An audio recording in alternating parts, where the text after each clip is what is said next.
I came home and they sat us down and they told us that my father had only had 2 weeks to live. Like my heart broke that night.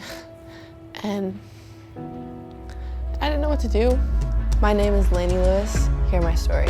I grew up in a pretty decent household, but for the most part, my mom loved my dad, and I grew up with 2 really loving parents, and they loved each other.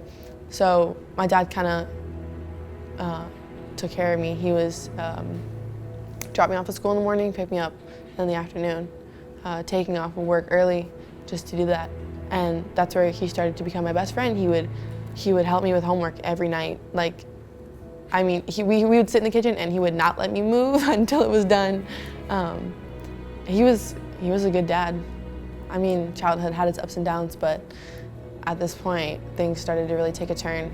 My dad came home one day really like frustrated and upset, and I was kind of like, well, like, what happened?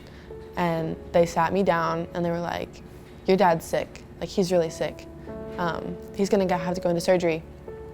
And I was like, me being an 8-year-old, I'm like, what is cancer? Like, I've never heard of this before. Like, what does it do to people? I'm like, oh, he's just sick. Like, go to a doctor's appointment, get some medicine, you'll be good.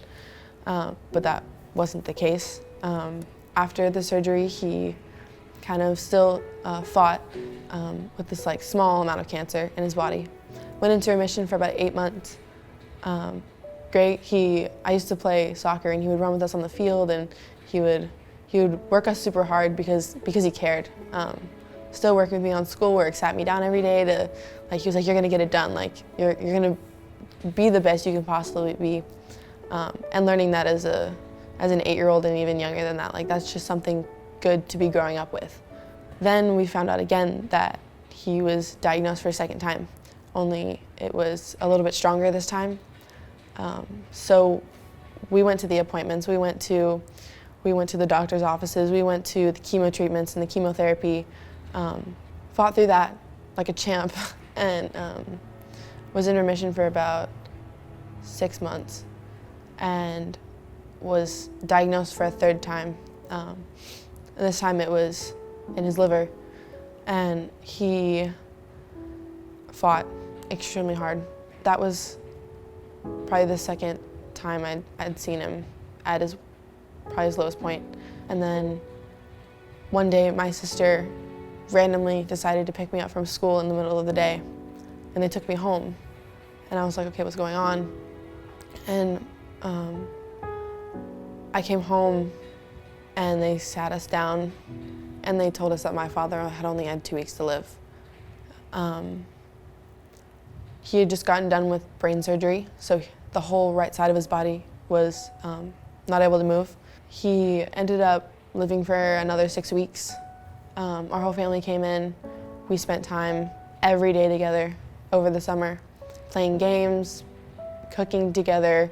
We had about, I think, maybe 20 people living with us at the time, just to be there for my dad.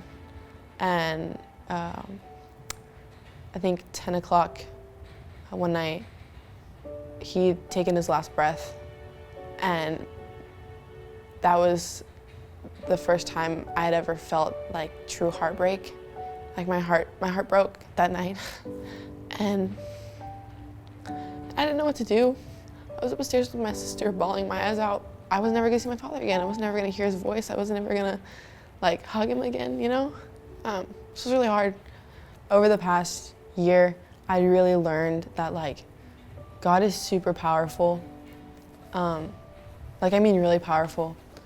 Like, I feel like everything that I've been through, you know, helping people who've lost parents, helping people who've lost people from suicide, helping people who didn't have the best past relationships with their family, or people who don't have the best relationships with their mom. Like, in a lot of different aspects, I feel like I can help people, and by praying for them. And I know that God has a really big plan for me. To anyone who has lost a parent or a friend from cancer or suicide, just know that there's more to life than death. God's there, and God's gonna be with you every step of the way, and hold on to God with all of your strength because He's holding on to you.